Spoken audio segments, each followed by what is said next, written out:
Buka media sosial Anda dan dalam 5 menit Anda akan menemukan seseorang yang menjual mimpi. Cara menghasilkan uang saat Anda sedang tidur nyenyak.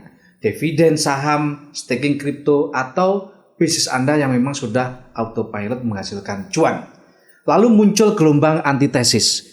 Orang-orang yang mendadak menjadi filosof, produktivitas, dan berkata, passive income itu kebohongan terbesar di abad 21 ini.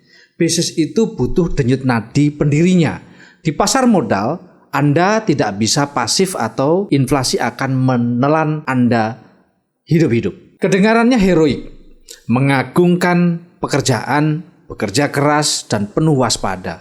Tapi hari ini saya akan mempertanyakan logika tersebut. Saya meragukan bahwa passive income itu mati.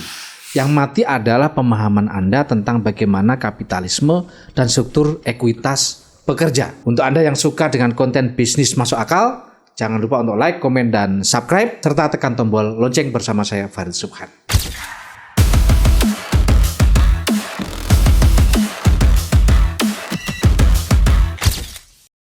Ketika Anda menyebut passive income sebagai ilusi, Anda sebenarnya sedang membuat pengakuan. Anda belum memiliki cukup modal dan Anda belum memiliki kompetensi untuk membangun sistem operasional yang memang solid. Anda membenci konsep passive income karena Anda belum mampu mencapainya.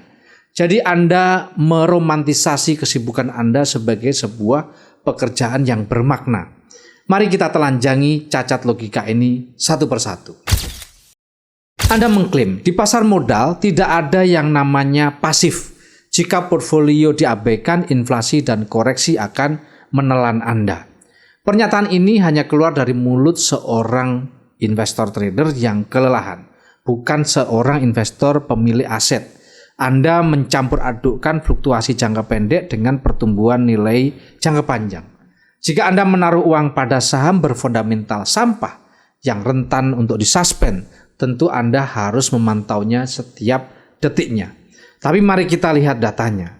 Jika Anda mengalokasikan kapital masif pada indeks reksadana berbiaya rendah misalnya, atau pada saham-saham blue chip perbankan yang rutin membagikan dividen puluhan triliun tiap tahunnya, apakah Anda harus menatap layar setiap hari akan fluktuasi harga sahamnya?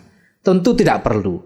Secara historis pasar saham indeks selalu mengalahkan inflasi dalam horizon 10 hingga 20 tahun. Tentunya Anda harus punya horizon investasi yang panjang. Sementara passive income di pasar modal bukanlah mitos. Ia adalah formula matematis yang sangat nyata. Masalahnya bukan pada ketiadaan sistem pasifnya, melainkan pada size ukuran modal Anda. Mendapatkan dividen 6% per tahun dari modal 10 juta rupiah memang terasa seperti lucu-lucuan aja. Tapi 6% dari 10 miliar itu sudah 600 juta per tahun. Tentu itu lumayan ya, dan itu sangat nyata bisa kita kejar. Jadi jangan salahkan konsep pasifnya karena Anda kekurangan amunisi kapital. Sekarang kita masuk ke argumen favorit Anda tentang bisnis real. Anda berkata, mimpi bersantai di pantai adalah awal kehancuran layanan pelanggan. Bisnis adalah makhluk hidup yang butuh denyut nadi pemiliknya dan ruh empati pendirinya. Sering disebut eat, sleep, and dream. Ini adalah romantisasi UMKM yang paling berbahaya, yang sebenarnya tidak seperti itu juga. Ini adalah alasan mengapa 90% bisnis kecil gagal melakukan ekspansif atau scale up. Jika layanan pelanggan Anda hancur saat Anda pergi ke pantai selama seminggu, maka Anda tidak sedang memiliki bisnis. Anda sedang menciptakan pekerjaan bergaji rendah untuk diri Anda sendiri dengan jam kerja 24 jam, 7 hari, dan risiko kebangkrutan yang nyata yang akan Anda tanggung sendiri. Mari gunakan logika struktural. Korporasi raksasa tidak dibangun dengan denyut nadi pendirinya setiap hari. Pemilik BCA tidak perlu berdiri di teller untuk memastikan nasabah dilayani dengan empati. Pemilik jaringan minimarket tidak perlu mengecek stok gudang setiap hari. Mengapa? Karena mereka tidak mengandalkan ruh dari pemiliknya. Mereka justru mengandalkan SOP atau standar operasional dan prosedur, delegasi struktural, dan kualitas dari cara pengendalian atau kontrol yang super ketat kepada karyawannya. Menuntut bisnis untuk selalu bergantung pada kehadiran fisik dan emosional pendirinya adalah bentuk arogansi micromanager. Kita tidak bisa seperti itu kalau kita ingin punya bisnis yang besar. Anda merasa tidak ada orang lain yang bisa melakukan pekerjaan sebaik Anda. Itu bukan dedikasi, itu adalah kegagalan untuk memanfaatkan leverage di sekitar Anda, termasuk sumber daya, keuangan, capital, dan lain sebagainya, termasuk SDM. Bisnis yang sehat didesain untuk pada akhirnya menendang pendirinya keluar dari operasi harian. Di akhir premis Anda menyarankan sebuah solusi tentang pelarian. Tujuan investasi itu bukan melarikan diri dari pekerjaan, melainkan bagaimana kita memiliki kebebasan untuk memilih pekerjaan yang bermakna, pekerjaan yang kita sukai dan juga memiliki dampak. Anda mencoba membungkus kegagalan Anda menciptakan sistem otomasi finansial dengan bahasa psikologis mindfulness. Anda menyebut passive income sebagai kemalasan yang dibungkus dengan istilah yang keren. Saya balik logika ini. Apakah bekerja tanpa henti di operasional bisnis karena sistem Anda berantakan adalah sebuah pekerjaan yang bermakna? Tentu saya tidak. Itu adalah bekerja secara inefisien.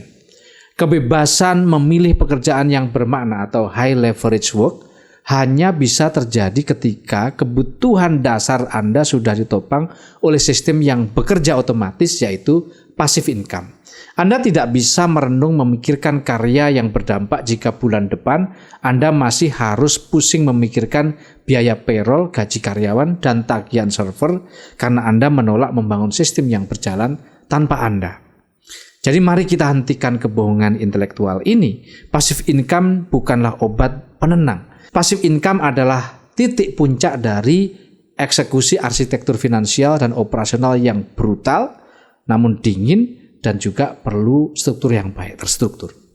Itu membutuhkan modal yang besar, sistem yang kaku, dan kemauan untuk melepaskan kendali emosional Anda dari harus terlibat operasional sehari-hari karena Anda pemiliknya. Jika Anda belum mencapainya itu, maka akui saja bahwa Anda memang masih dalam fase membangun. Memulai nggak apa-apa, karena memang Anda sedang dalam fase membangun.